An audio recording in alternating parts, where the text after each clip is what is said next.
mais um episódio do Fala Que Tu Pode! Nobody does it like you. I like the way that you move. That's why I never go through with leaving you. Hoje nós estamos aqui com a convidada Liliana Oliveira, que é a nossa professora de filosofia, para falar um pouquinho sobre o tema igualdade de gênero. Bom, para a gente começar esse assunto, eu queria te perguntar sobre como é que tu acha essa questão da igualdade de gênero aqui no Instituto. O que tu acha que a gente melhorou desde que o colégio, que era técnico agrícola anteriormente, virou Instituto Federal? O que tu acha que mudou em relação a isso? A gente sabe que o técnico agrícola era para homens, e daí o Instituto Federal veio misto, né, digamos assim. Mudou muita coisa, melhorou muita coisa. Acho que ainda pode melhorar. Então, acho que a gente pode falar daquilo que melhorou e acho que daquilo que pode melhorar, né? Que é um pouco a pergunta que vocês fazem. Acho que uma das coisas que melhora quando se torna um instituto é exatamente a possibilidade que agora não é mais uma escola masculina para os meninos, mas agora a gente vai ter muitas mulheres. E a gente sabe que hoje cada vez mais as mulheres passam nos processos seletivos, nas provas, então as mulheres em alguns cursos são a maioria. Administração, por exemplo, a gente entra nas turmas, majoritariamente turmas femininas, né? Então, essa foi uma das vantagens. A gente também vai ter o surgimento do núcleo de gênero e diversidade sexual, que vai aparecer nos institutos, e não vem como uma ideia também do IFE, vem como uma lei, então vem de cima para baixo, uma lei federal, que vai exigir que os institutos tenham os núcleos inclusivos. E aí o núcleo de gênero e diversidade sexual vai exatamente tentar garantir algumas condições mínimas de igualdade de gênero dentro da instituição. A gente tem trabalhado nisso, a gente ainda falta avançar em alguns aspectos, mas a gente já avançou em outros. Eu também acho que a questão dos próprios cursos, assim, algumas coisas que antigamente alguns podiam aceitar, hoje a gente não aceita mais. Às vezes uma piada machista, uma piada misógina, às vezes vindo até de algum professor ou professora um pouco distraído, né, que não pensou muito sobre o tema e que acha aquilo engraçado. Às vezes as próprias meninas têm que se posicionar em sala de aula e dizer, professor, isso não é engraçado, eu estou constrangida. Então, isso também a gente vê uma mudança, e aí tem a ver com a geração de vocês, que entende o que é machismo, que não vai permitir que isso aconteça. Então, acho que tem uma série de coisas, assim, desde a inclusão das meninas aqui no Instituto, com a vinda do Instituto, até a criação dos núcleos de gênero, que vão garantir algumas condições de igualdade. A instituição também, por exemplo, esse ano a gente vive um diferencial, é o primeiro ano que nós temos em 11 anos, nós já tivemos isso no passado, mas eu estou aqui há 11 anos, tá? Então estou falando a partir de 2014. É a primeira vez que nós temos uma diretora de ensino mulher. Nós tínhamos uma tradição de ter diretores de ensino que antecederam, que eram homens da agro, o que era muito característico também deste lugar. Então isso também é um avanço, a gente tem uma diretora de ensino que é uma docente, é uma professora e é uma mulher. Então, isso também faz um olhar um pouco diferenciado, assim, pouco não, bastante. Então, eu acho que são muitas coisas que vêm acontecendo, assim, que têm melhorado o ambiente institucional e garantido mais igualdade entre nós. O que eu acho que pode melhorar? Muita coisa, né? Eu acho que a gente pode ter mais mulheres docentes. Em alguns eixos a gente vai ver aí que também os professores são majoritariamente homens. Acho que a gente pode ter também mais igualdade do ponto de vista dos estágios. A gente precisa garantir algumas coisas que é o pós, quando vocês saem daqui. Alguns lugares, como na agro, por exemplo, muitos estágios vão só para os homens, ou são garantidos para os homens, né? Algumas práticas. Eu acho que também o núcleo, eu hoje faço parte do núcleo, sou presidente do núcleo de gênero, mas o núcleo também, a gente precisa melhorar e qualificar muita coisa. Então, assim, a gente precisa melhorar em muitos aspectos, mas a gente está no caminho. E eu acho que a tendência é que a gente melhore cada vez mais, assim. E por meio de práticas como essa, por exemplo, a gente está aqui num podcast com meninas para falar sobre igualdade de gênero, com uma professora mulher, isso seria impensável há alguns anos atrás, ainda mais aqui dentro desse espaço. Né? Então, acho que a gente avança, devagar, mas avança.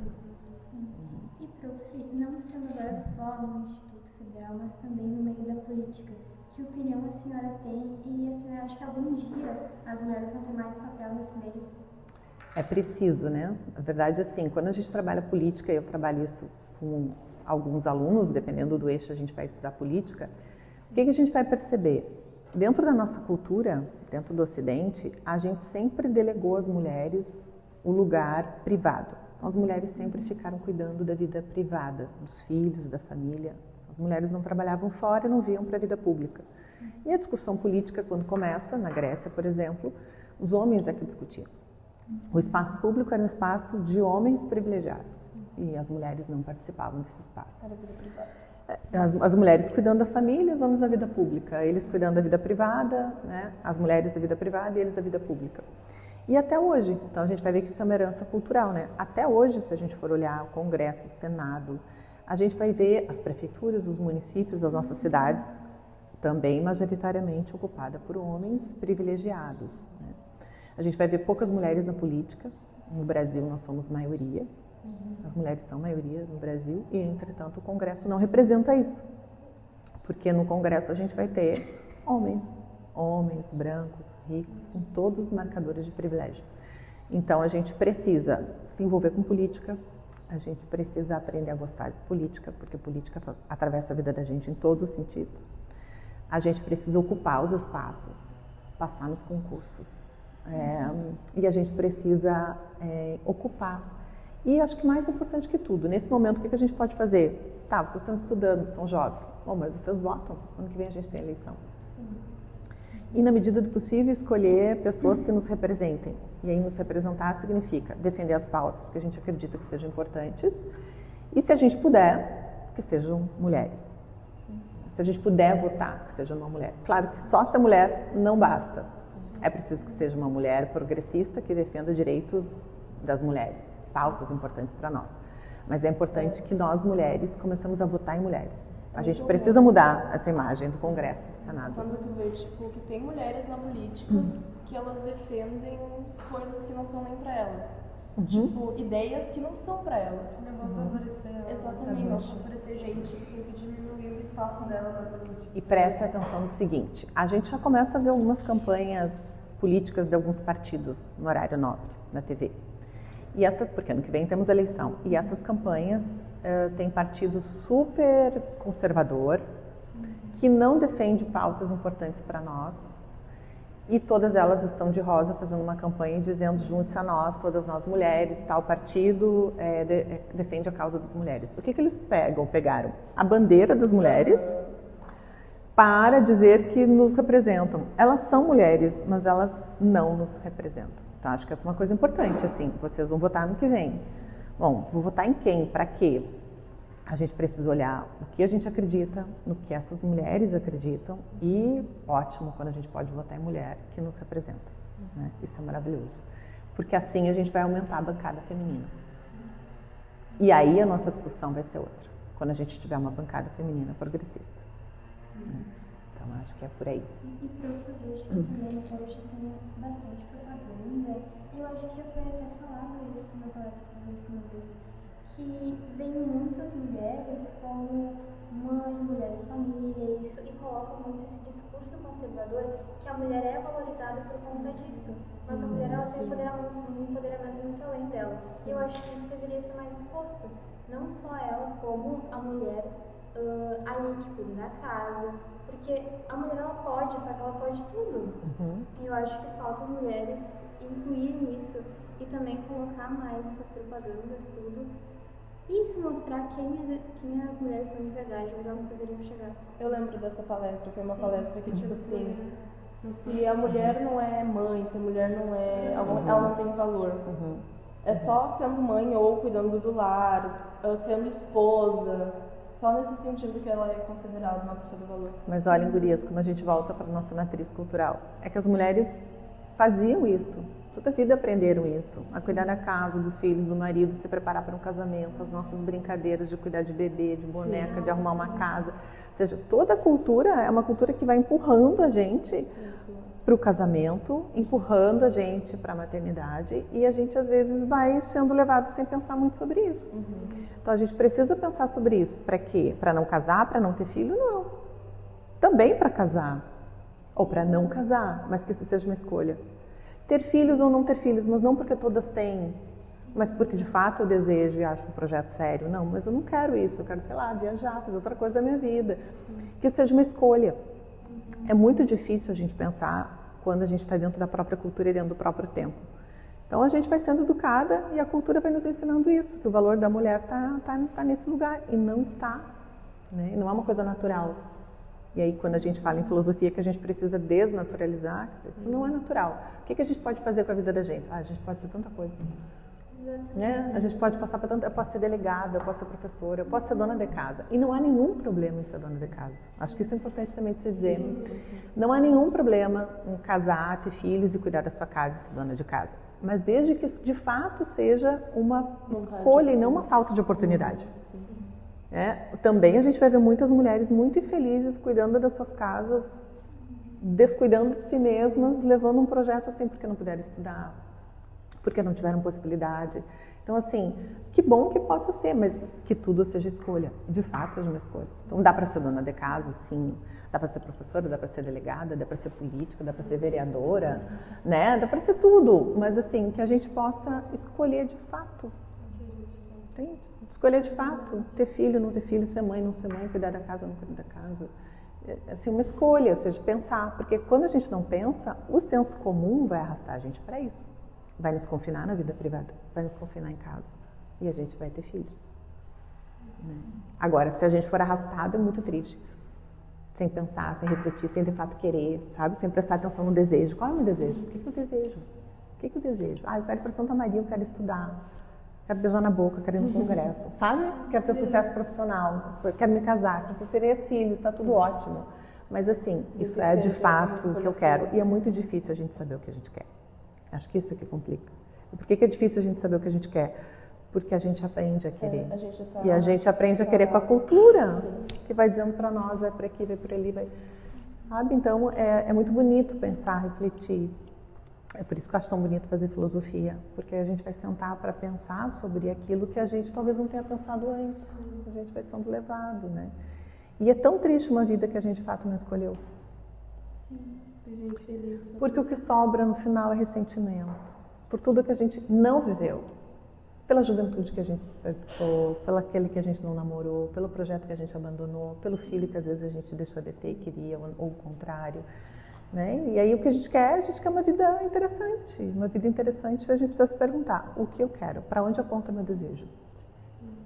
E muitas vezes também, Sophie, tem essa ideia que a gente, não que a gente ligue, mas a gente é muito influenciado desde criança a essa parte de ser as mulheres mais de casa, a gente ter brincado de boneca e tal.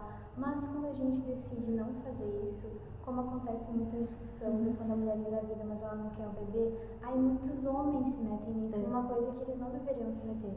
Ou em qualquer outro, tipo, se uma mulher quer se envolver com uma pessoa ou ter um relacionamento aberto, vem um monte de homem falar alguma coisa, sabe? Seria uma coisa que era fechada para as mulheres, sabe? Para elas se apoiarem e não um homem vir interferir. Eu acho que isso é outra coisa. Se tem a ver com o nosso corpo, com a nossa vida, com as nossas oportunidades, eles não deveriam interferir. Eu acho que eles não têm que interferir, porque é o nosso corpo, é a nossa vida, mas eu acho que eles precisam ser convidados a refletir.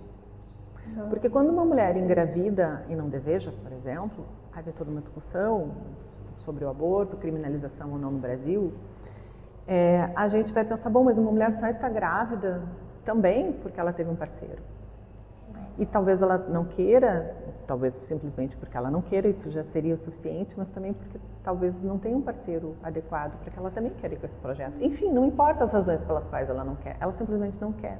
E ela deve ser respeitada. Então os homens precisam ser convidados a pensar sobre isso, convocados a pensar sobre isso. Se a gente está morrendo, se as mulheres estão morrendo, são os homens que estão matando. Então eles precisam pensar sobre isso. A gente precisa pensar o que a cultura ensinou para esses meninos que depois se tornam homens? A violência. Qual é o único jeito que a cultura aceita que os homens manifestem aquilo que eles estão sentindo? Por meio da violência. Então, se a gente olhar uma criança, geralmente as famílias não aceitam que o menino chore, ou seja mais sensível, ou mostre alguma fragilidade. Mas se ele der um soco em alguém, algum colega, isso até é passável, entende? Isso a gente até aceita. A gente não aceitaria que 2 homens, eu digo a gente, não nós, a cultura, né? Não aceita muitas vezes que 2 homens se beijem, mas aceita que um deu soco no outro de alguma forma. Então, essa cultura vai ensinando desde muito cedo que eles precisam ser violentos. E essa cultura vai ensinando que desde muito cedo eles precisam odiar o feminino. Então, essa cultura é que nos mata todo dia. Então, a gente precisa deles. A gente precisa deles como aliados, porque eles precisam pensar sobre eles, sobre a masculinidade, sobre como se tornaram homens, para que eles não nos matem, para que eles na política possam apoiar um projeto de uma vereadora, para que eles estejam conosco como parceiros, amigos, amantes, colegas, enfim, o que quer que sejam, mas eles não têm o direito de falar de alguns lugares que são nossos, escolhas que são nossas, mas a gente precisa convidá-los a refletir esse cúmplice, porque está difícil. Com o tipo de masculinidade que a gente tem aí, com o tipo de homem que a gente vem construindo, fica muito difícil para a gente viver, sobreviver, não ser assassinada, não ser morta. Então acho que é isso, a gente precisa chamá-los para uma conversa e uma reflexão. Então essas conversas que a gente está tendo aqui, a gente precisa ter em casa, a gente precisa ter com eles, com os amigos, com o namorado, com o pai, com a mãe. Mas a gente precisa começar a conversar sobre isso, né? E aí também aceitar que o namorado seja sensível, que o namorado chore. Porque às vezes a gente mesmo foi tão educado por essa cultura que a gente também não sabe lidar com um namorado frágil, né? Não, qual o problema? Que bom que ele chora. Tem até umas mães que, por exemplo, quando a mãe tá grávida, ela fala, tipo, espero que seja, por exemplo, menina, porque é mais dócil, já tem, antes da criança nascer, já é generalizada, que vai uma ser, característica vai ser mais específica. tranquila, já a guria é mais arteira, mais agitado, vai extrapolar tudo. Então, tipo, antes da criança mesmo nascer, as pessoas já têm estereótipo do bebê que nem saiu ainda. Mas é porque antes desse bebê nascer, essa cultura já estabeleceu a cor do quarto, a cor das roupas, um nome. Então, assim, tudo isso, exato, o chá revelação, e aí tudo vai dizendo para essa criança como ela tem que se comportar. E eu gosto disso, Manu, que tu fala, que eu acho que é bem importante pra gente. Esses lugares em que vão colocando as mulheres. É dócil, é sensível, é delicada, é frágil. Bom, a gente aprendeu isso. E a gente aprendeu porque toda a vida disseram que as mulheres têm que ser delicadas, têm que ser sensíveis. Sempre foi permitido que a gente possa chorar, né? Mas a gente não é frágil, muito pelo contrário. Se tem uma coisa que a gente não é frágil, e tudo bem se, mas nós não somos. Ou pelo menos se existe algum sexo frágil, não é o nosso. Né? Então é sobre isso. Nós não somos frágeis, nós não somos inimigas. A cultura nos ensinou que mulher não gosta de mulher, que as mulheres brigam, rivalizam, sentem inveja. E muito pelo contrário. Vamos pensar, as nossas redes de apoio são sempre femininas. O nosso amparo é sempre feminino. Então, assim, precisa de uma coisa, qualquer coisa. Vai ser a mãe, vai ser a tia, vai ser uma avó, vão ser elas. Vai ser uma amiga, vai ser a amiga da amiga, vai ser a prima, são sempre as mulheres. Onde é que está o ódio? Das mulheres, entende? Não existe esse ódio. Quando tu realmente precisa, é uma mulher. É porque a cultura precisa ensinar a gente a se odiar. Porque, no fundo, a gente sabe da potência que a gente é. A gente sabe da força que uma mulher é e de uma rede de apoio. A coisa mais importante é a gente ter rede de mulheres. E a gente vai tendo ao longo da vida. E a gente precisa ter. Mas é que eu acho que dá muito medo de pensar que a gente pode se unir. Porque a gente unida... Sabe aquela brincadeira da criança? Eu brinco com a Sofia lá em casa, que é mulheres unidas jamais serão vencidas. Eu falo muito pra ela, assim, porque eu sei que um dia ela vai lembrar de alguma forma. Então a gente brinca em casa e a gente brinca nós duas contra o Marcelo. Às vezes a gente ganha, às vezes a gente perde, não importa. Mesmo perdendo, porque às vezes ele vai conseguir tirar um bicho da gente, porque a gente guarda, ela tem um gato de pelúcia, então mesmo perdendo, assim, a gente se dá a mão, assim, dá a batidinha, sabe? E eu sempre falo pra ela, mulheres unidas jamais serão vencidas. E ela me fala, mulheres unidas. E ela tem 7 anos. Esse tempo a gente passou por um prédio, ela falou, essa construtora tal, citou o nome. Ai, que bom que é de uma mulher. E eu disse pra ela, não é de uma mulher, esse sobrenome é o sobrenome de um homem? Ai, que pena. Então, assim, ela é pequena, mas ela já tá entendendo, tipo assim... Mulheres unidas jamais serão vencidas. A cultura sabe disso, então ela precisa nos afastar, entendeu? Ela precisa nos afastar. Outro dia a gente estava no carro conversando, eu e meus colegas, e alguém disse, não sei o que, mas isso não é fofoca. Eu disse, qual o problema de fazer fofoca? Fofoca é bom? Fofoca une as pessoas, fofoca anima. Por quê? Porque une, a gente está conversando sobre uma coisa, uma bobagem, uma trivialidade sobre alguém, não importa. Mas a gente está junto, entendeu? Rede de apoio, rede de mulher. Então, essa cultura precisa dizer não, elas não se gostam, não, elas sentem inveja. No fundo, a rede toda de apoio são as mulheres. A gente é muito unida, quem fica somos nós. E, de fato, acho que se existe alguma solidão, e quanto mais o tempo passa, mais fica evidente isso, os homens vivem muito sozinhos. Especialmente quando ficam mais velhos. Sim. E, prof, uma coisa que a mãe tinha citado anteriormente, sobre essa questão de quando já é decidido como a mulher vai ser vista quando ela nasce. Eu lembro que quando eu era pequena, eu brincava, claro, meus pais eles não se importavam de brincar de carrinho, ou jogar com meus primos, ou brincar de arminha, e eu brincava de boneca, mas já os meus primos não poderiam brincar comigo de boneca. Eu tinha um primo e um amigo que eles adoravam brincar com minhas bonecas, só que sempre que a mãe deles estavam lá, eles falavam, não conta pra minha mãe. E a gente brincava Tadinhos, escondido. podiam super brincar, né? Sim, aí a gente brincava escondido. Mas, mas isso, tipo, é uma pauta muito triste, porque não deveria ser assim. Sim. Muitas vezes as mulheres também não podem brincar de carrinho, desde criança é ensinado isso, mas é uma coisa que eu vejo que pega bastante também no homem, sabe? Meus amigos não poderiam brincar de Barbie. Tipo, tu poder usar azul, mas um guri não pode usar rosa. Sim, É muito esse Como mesmo se isso sentido. fosse definir alguma coisa. Mas olha, percebam que isso é uma preocupação com o que vai ser criado ali, com os meninos. Então, para os meninos, nenhuma possibilidade de se aproximar do feminino. Por isso eles vão aprendendo a rechaçar tudo que é feminino, vão aprendendo a odiar tudo que é feminino, vão aprendendo que as brincadeiras violentas são aquelas que são super elogiadas, valorizadas, né? Então, esses dias também eu fiquei impressionada, a Sofia me disse, 7 anos, eu acho horríveis os desenhos dos meus colegas, dos meninos. Eu falei, por quê? São desenhos escuros, pretos, com muito sangue. Por que meninos desenham isso? Eles têm 7 anos, eles são crianças, entende? É porque eles estão sendo estimulados com o jogo, com a arma, com a violência, com a luta. Que pena. Nisso de jogo, também, jogo masculino é muito de luta, de guerra. E já da guria, tipo, fazer bolo. Tipo, os joguinhos que eu jogava, de fazer bolinho, de vestir. Mas olha que horror também. Olha que educação sexista. Exatamente. Coloca os meninos para lutar, porque às vezes a gente também quer lutar, e coloca a gente para fazer bolo e trocar o modelito das roupinhas. A gente se interessa por coisas mais do que bolo, brinquedo, boneca, roupa, né? Só que daí como é que a gente faz assim? Então assim, a esperança é que a mudança vem com vocês. Vocês possivelmente, provavelmente não educarão, se tiverem filhos, aquelas que tiverem, não educarão os filhos dessa forma. Sim. Então, aí a gente vai educando para uma cultura da paz. Porque assim, se a gente vive num mundo pior hoje, com violência, com guerra, com morte, com desigualdade, com tudo isso que a gente vive, é porque a gente está dentro de um modelo em que tudo isso que é masculino é estimulado. A gente não teria guerra se a gente estivesse dentro de um olhar mais feminino, no sentido de olhar para o mundo, né, assim, de um jeito mais bonito.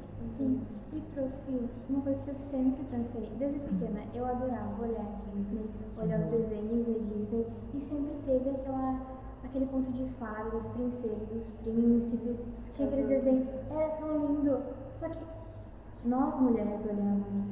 Eu tinha meus primos que eu perguntava, tu olhou tal filme? Eles não olhavam, o filme dele era totalmente diferente. Aí nós mulheres fomos criadas com aquela coisa de que um príncipe encantado, um homem que vai ser assim, mas eles não foram criados nesse meio, eles não sabem esse tipo de filme, eles foram criados com outra perspectiva diferente da nossa. E a gente desde pequena foi esperando, sabe, que os homens fossem daquele jeito, como foi mostrado pra gente que deveria ser, e não é na verdade. A gente é criada que parecem duas bolhas diferentes. Eu acho ótimo isso assim, ó, pensar, primeiro, a gente fica esperando este príncipe, isso é muito ruim. Primeiro porque príncipe não existe, segundo porque eles não vão resolver a vida da gente, é um conto de fadas que ensina as meninas que virá um príncipe para salvar, ou para dar o beijo e acordar, ou para libertar do castelo, que está aprisionada, mas virá um homem para nos salvar. Até hoje a gente tem um pouco isso. Algumas mulheres acham que precisam de um homem para que elas se sintam protegidas, elas são legitimadas se elas têm um homem, se elas não têm, elas não têm valor. Outra coisa que eu acho que é importante pensar dos contos de fada, os pais das princesas, os pais daquelas que vêm de situações em que elas têm madrastas. João e Maria, Branca de Neve, a Cinderela, Todas têm madrastas horrorosas, que são mulheres. E o pai, a gente não fala desse pai. O pai do João e Maria é um horror. O pai de João e Maria, ele vai levar as crianças para o meio da floresta junto com ela e abandonar os filhos na floresta. Então, assim, o pai abandona. E a mãe? A mãe morreu, a mãe desapareceu. O pai é péssimo, mas a gente não fala sobre o pai que é péssimo. A gente fala sobre a madrasta que é péssima, que é uma figura feminina. Ainda olhando para os contos. Se a gente olha para os contos, então, ensinaram a gente a esperar um príncipe, terrível para nós. Ensinaram a gente que quem faz mal sempre é uma mulher, provavelmente uma madrasta. E aí a gente vai ter ainda, mulheres não podem gargalhar. Já viram desenhos? Prof, é sempre uma delicadeza. É sempre uma delicadeza, os passarinhos, os bichinhos, os vestidos e as sapatilhas delicadas, suaves. Quem gargalha no conto de fadas? Quem gargalha? A bruxa. A bruxa. E depois de muito tempo, Prof, teve as mulheres que, tipo, valente, que luta, e não tem um príncipe. Mas isso foi depois de muito tempo. E são filmes mais apagados. Sim, porque os filmes antigos, Branca de Neve, ela era muito novinha no filme, 14 anos. E a maioria dos, tipo, a Aurora também, o príncipe teve que salvar ela do sono que ela despertou. E também sempre teve essa bruxa. E raramente eu via quando era um homem que era um bruxo ou um vilão. Não tem. É sempre uma mulher. E essa mulher, ela gargalha, assim. Porque a bruxa não sorri, né? A bruxa gargalha. Então sempre são maléficas, são horrorosas, são terríveis, assim. Acho que esses contos todos precisam ser pensados, né? E hoje a gente vai ter algumas heroínas. E aí que bom, porque isso dá uma noção para as meninas que estão assistindo de pai, né? Por exemplo, Moana é muito bonito. E ela é corajosa, ela atravessa o mar, ela vem, ela tem uma amiga maravilhosa que fala a respeito às meninas, sabe? Assim, as crianças estão assistindo, falar, olha aí, ó, isso que eu quero ser, entendeu? Corajosa como a Moana, enfrentar o mar, não ter medo. Não é um menino, não é um homem. Então agora a gente começa a mudar, a reconfigurar isso, e que bom. Então, mudança está acontecendo, mas a gente precisa ficar atento, né? E eu já ia perguntar para a senhora sobre como que a gente podia influenciar as gerações futuras para ter uma sociedade mais igualitária. Assim, fazendo podcast. Assim, estudando, porque liberdade tem preço. A gente precisa estudar para ter profissão, para pagar a liberdade da gente. Ou quando eu falo isso, eu quero dizer, se um dia a gente vai numa relação e estiver ruim, a gente vai para outra. Se não estiver legal, a gente abandona. Estudando, trabalhando, Visibilidade, conversando com os nossos pares, com os nossos amigos, com os homens, com a família, e defendendo esse lugar, entendeu? De mulher e não ter medo de usar a palavra feminista. Acho que essa é uma conquista dessa geração, não ter medo de usar a palavra feminista. Bom, a conversa foi muito boa. Eu quero agradecer em nome de todo mundo do podcast. Obrigada, Gurias. Obrigada, tava ótimo. E muito obrigada, foi realmente muito interessante de conversar contigo. Com certeza vai ser um dos podcasts mais marcantes, pelo menos pra mim foi. Foi muito legal conversar e a conversa rendeu bastante. Enfim, eu quero agradecer. Obrigada, Manuzinha. Obrigada, Nath. Obrigada, Duda. Obrigada, Poli. Obrigada a vocês. E é isso, gente. Beijo.